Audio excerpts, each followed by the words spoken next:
Just a quick word on ESMIG. You already heard smart metering coming around.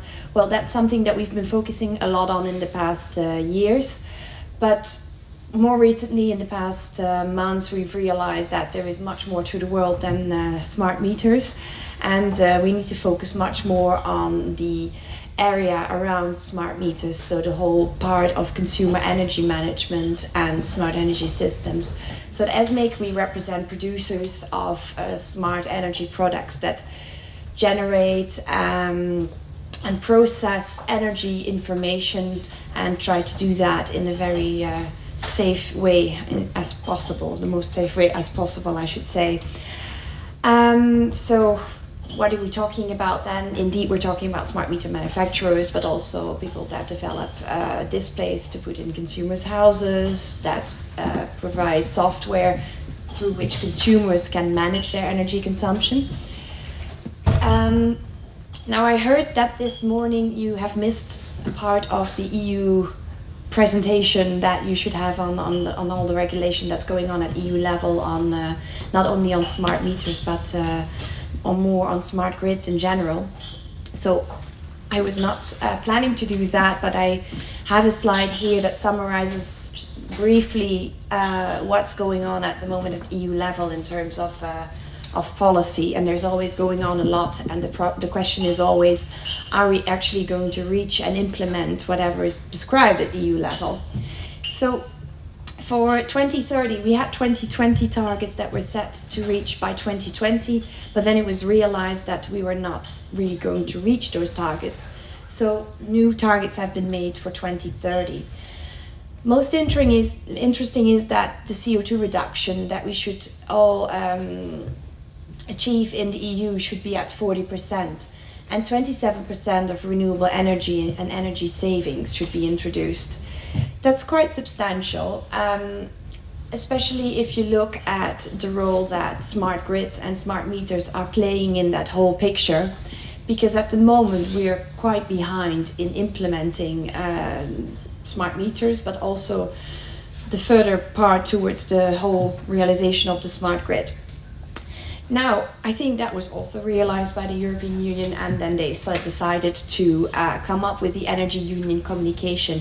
That's something that's come out quite recently, and they have analyzed all the legislation that they have produced in the past years and realized that from everything that has been produced, not all has been implemented. So there have always been targets set. There was the idea to create an internal energy market, and many more of those initiatives, but none of them have been completed fully yet.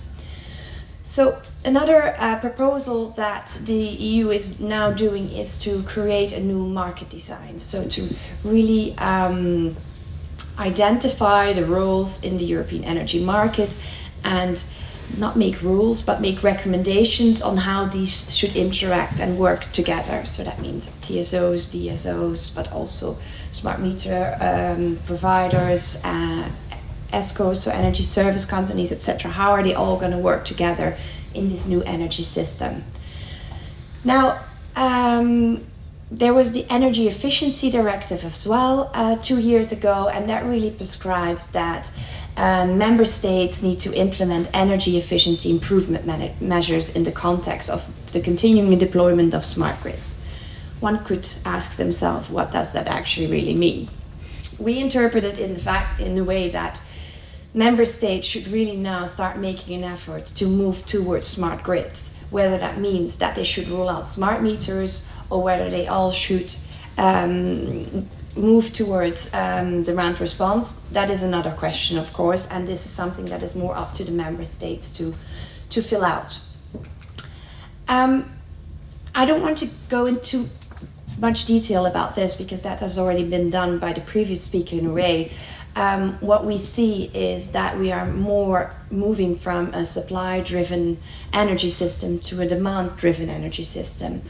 But in the old view, the demand, whenever there was huge demand, it could obviously be adjusted because the generation capacity was much more reliable.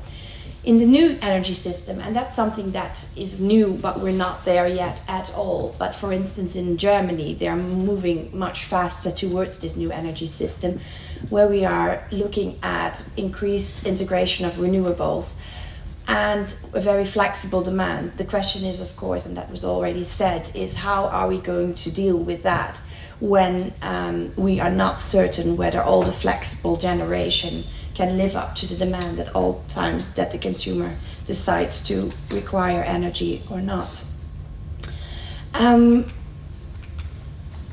This is a lot of activity in this feed. Well, what I wanted to say, I don't want to get too much into the details about smart meters, but it might be interesting for you to know what is really happening at EU level. At EU level, okay, we wanted to have 80% of smart meter rollout by 2020. That's not going to happen. We are now at the level where 17 member states of the 28 are going to roll out smart meters in a certain way. In a certain way means that there are member states that are not going to roll out smart meters at all for the moment, including Belgium. There are, of course, a lot of pilot projects going on, but there's no mass rollout. Then there is the huge discussion about Germany. Are they going to roll out smart meters or not? And I think it really depends on who you ask. They might say they do, but in our point of view, the majority of the consumers are just going to get intelligent meters that do not have all the functionalities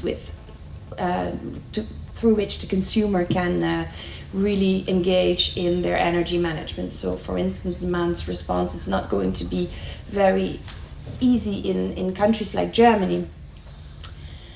And the way the rollout is happening in a lot of member states is also very different. So for instance, in the United Kingdom, there is a lot of efforts being made in including the consumer in this entire process, in making them aware about what smart meters can do for them, but also showing them that it is important to be engaged in managing their energy consumption, simply because that is the key to them getting benefits from this whole system that's being implemented.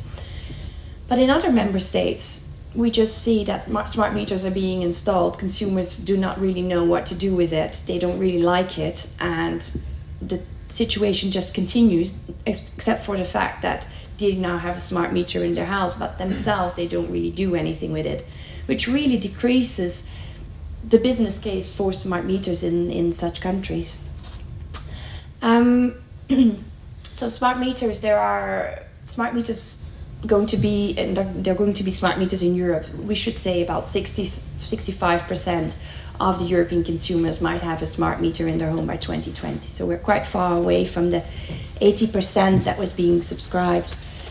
I think about, for other smart energy management tools, I think about 6 countries in the European Union at the moment are able to implement demand response. I think about, if you look at general household appliances, maybe 20 to 30% of those household appliances can deal with terrace structures, varying terrace structures at the moment. So you can see that there is really, really a lot of work that still needs to be done if we want to achieve something quite soon by 2020.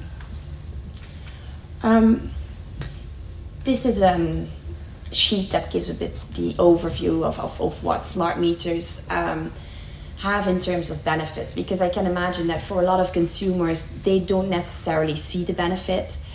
The benefit differs a lot for consumers, so there have been numbers and studies going around saying consumers can save up to 15% in their energy savings, but there are also others that say it's only 1 or 3.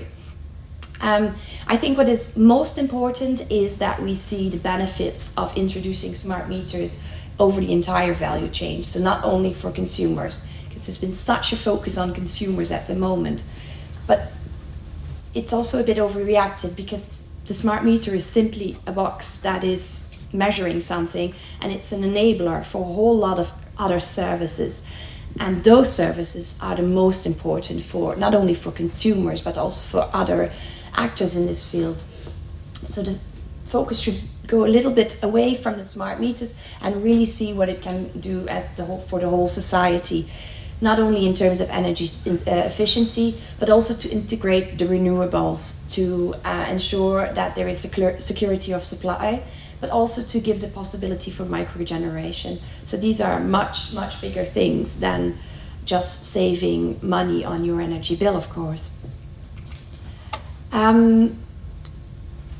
We were talking about these, well, my title of my presentation was supposed to be the ICT architectures for communication. What I just wanted to highlight is that there are a lot of functionalities that these smart meters can have. Previous speaker said already that in Belgium smart meters are very expensive, which is completely true, but it really depends on which functionalities member states decide to have in their smart meter. There are only 3, however, that are really, really important, because these are the 3 that can really allow the consumer to participate in the energy market and allow them to benefit from demand response. So meter readings should be provided directly to the consumer or any other party that can manage the energy for them. Also, the readings from the meter need to be updated so frequently enough that the consumer actually can do something with it. If you get your energy readings just once a day, there's not much you can react to. There's not much you can do with that, because it doesn't say you exactly what effect your actions have on your energy use. And then also there needs to be support of advanced tariff systems. So we talked already about tariffs. If there are more different tariff systems, the smart meter needs to support that, because otherwise demand response is simply not really going to lift off. Now, this is the slide that is mostly connected, I think, to the title of my presentation. It's a very abstract picture which shows the communication systems that can be used for active consumer participation. And it shows how smart devices, smart meters, and the different actors in the energy system work and communicate with each other. This is architecture that ESMIG developed together with the Smart Meter Coordination Group. That's a group in Europe, or in Brussels, that is headed by the European Commission. And what they have done is, well, maybe the upper part of the picture, so the smart devices, then the consumer energy management system, and the energy management gateway is the part where all the flexibility is provided. Then the bottom part is where the smart meter comes in and the functionalities of the smart meter. So that means the billing, the price information, etc. You see that all the left part of it, so actor A and actor B, that could be the DSO, that could be the TSO, that could be an energy management company that provides services to the consumer. They all need that information, even if it's only for billing purposes, but also if we really want to implement demand response. Now, the big question that we always get is, do we really need a smart meter for all of this? And you can see that we don't. You see the difference. There's a line which says H2 and H3. And all that information coming from the smart appliances can go to all the actors that need that information simply without having this connection with the smart meter. That's possible. The only thing that we always emphasize is that having the smart meter in that picture is really adding a cash register, because the smart meter is the only device that is allowed to measure the price signals and the energy consumption. It's a certified instrument, so that's the only one that can measure that reliably. Now, this is a simplified version of what you've just seen before. I still don't think it's extremely simple if you are not really involved in this. What I think is very important from this part, and you don't really see it when you're looking at it, but if you look at the home part, I think that's where the essential part of this whole scheme is. And you see that everything is going through the home. So the most important message from this part is that the consumer should always have control over their energy data, whether it's generated by a smart meter or whether they use other devices to measure certain parts of their energy consumption. Then they can always choose, if they want to, by the upper left part, an ESCO, that's an energy service company that can offer a lot of services to the consumer to manage their energy management if they allow them to. But the most important message is that it's here that should be only on the consumer's choice if they say, I want to share these data or not. The upper part, enterprise DSO, is the part where they have to share data. I mean, there are certain energy data that consumers just have to share whether they want it or not, simply because they need to get a bill for their energy consumption. Can I ask a question here? Yes. Does the DSO allow me sharing the information of the smart meter with my energy provider? Yes. Yes, but not yet. And I think it also depends very much in which country you are. Not in every country there is really DSO. So for instance, in the UK, this is a very different scenario where there is much more prevalence of these ESCOs. But generally, it's a service for which you as a consumer are likely to go and pay in the future. Now, it's up to the DSO themselves. They can also provide certain of such services. But at the moment, in quite a lot of the countries, we don't see the DSO offering so much of these services. So it's up to you. What's your position as ESMIG in this? Our position. What's your policy position here? Our policy position is. I think this is an important element. It is. To unlock that services market you're talking about. And I think a lot of individual users and energy companies, they're struggling with the DSOs in their countries. Absolutely. So hence my question, what your official policy position is. Our policy or our position is that the DSO, so the regulated monopoly, should only have limited access or not limited access to the energy information, but they have a certain role, and that role is regulated, and that role is to give billing information, to set up alarms for in case there is something wrong with the meter, to put up the tariff schemes, etc. And our point of view is that that's the role of the DSO, but it should be limited to that. And the part from the ESCO, that should really be an offering that is to the consumer, and the DSO should not have any influence on that process of sharing and communicating. Now, in a lot of countries, the market structure is not as such that this simple diagram can already be implemented. So we hope that with the next market communication from the European Commission, there is going to be a bit more clarity on the roles and responsibilities of each of the actors in this scheme. We personally think that this part can be quite limited, and it's up to the consumer to choose what they do. Well, the Commission recommends that horizontal arrow. Arrow. I mean, the recommendation has already been leaked. Yes. So that arrow, that's what they recommend. And I think that's what's missing in the market to grow this market. But I think it would be good if different parties say that loudly. We're definitely advocating for that. We've set up a group together with 15 associations and NGOs and think tanks in Brussels to put up a position exactly on that little line. So that's definitely something that we're doing.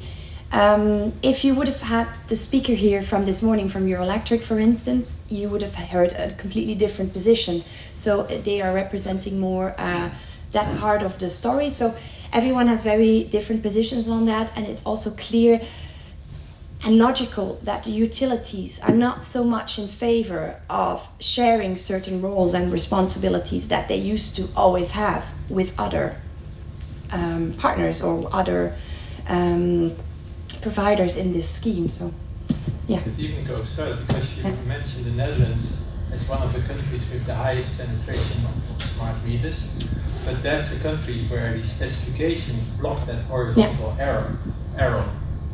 So I think we should be much clearer on what is needed and where the roadblocks are.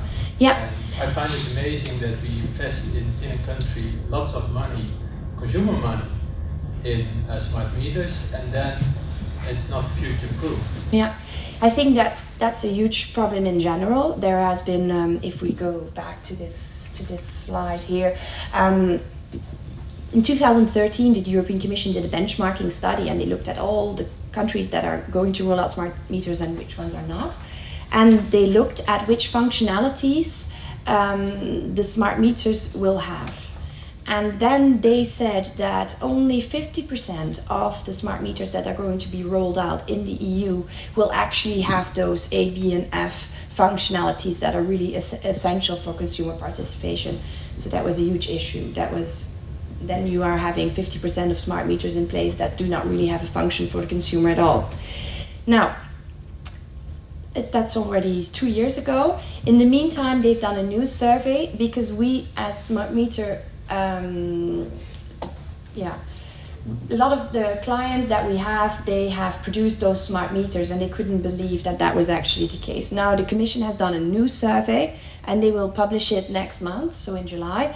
And there it shows that actually this A, B, and F functionalities that are really essential for consumer participation are now being implemented in the majority of member states that are going to have a smart meter. So that's already a start. If you do not provide readings directly to any third party, then there is a problem, because then that ESCO that you saw in the other slide, oops, sometimes this button seems to get stuck. So that ESCO that you saw in the upper part will never be able to function. And this is a huge problem because there's a lot of investment in that particular part of energy management. There are a lot of initiatives that are really, really great, but they are simply not being able to offer their services at the moment. So this is something that definitely needs to be worked out in the coming year. Well, just to conclude, in general, I think we're 5 years away from having to more or less finalize this whole smart metering story, and there are still technical, regulatory, and economical barriers in a lot of the member states. Even though member states are rolling out smart meters, they are still facing a lot of barriers at that moment. For instance, regulated prices, there are very outdated energy systems in certain countries. At the same time, the consumer acceptance is still quite low. This is quite a problem. We're very far away from finding the key to really getting consumer acceptance. But that's also because at the side of the utilities, there is not always a major interest in really making this project work successfully. There is always there is a double interest, of course. If consumers are really going to save on their energy consumption, well, that is also a loss on certain parts of the whole scheme. For consumers themselves, if they really are going to each increase of comfort loss, so the more comfort they lose, the more they have to do themselves to look at their energy consumption, to change their devices, to change their appliances, then it all loses attractiveness. And this is why it's extremely important that the consumer gets rewarded with incentive schemes, but also that ESCOs, for instance, can do the work for the consumer so that the consumer doesn't lose all this comfort. Because, to be honest, no one really wants to sit in front of their computer or an app to see whether they should turn on or off a device at that given moment. Can you implement not the communication from machine to machine? Then you don't need the consumer. Exactly, this is exactly what we're working on, but I think end-to-end communication is still not really feasible in quite some member states. At the same time, there are also huge privacy and security discussions connected to that, which I completely agree with you are not always valid, but it's all turning in a circle because the technology is there, the whole brain behind having all this being done for the consumer without the consumer needing to do anything, it's all there, but from different sides, this whole smart energy system is not being implemented yet. And that's frustrating, not only for manufacturers and producers, so for the industry, but also on the side even of the European Commission. You can't let a consumer influence in when to use his device. No. Then if you allow that, then you can't play with the price. Mm-hmm. That's it. Any other questions?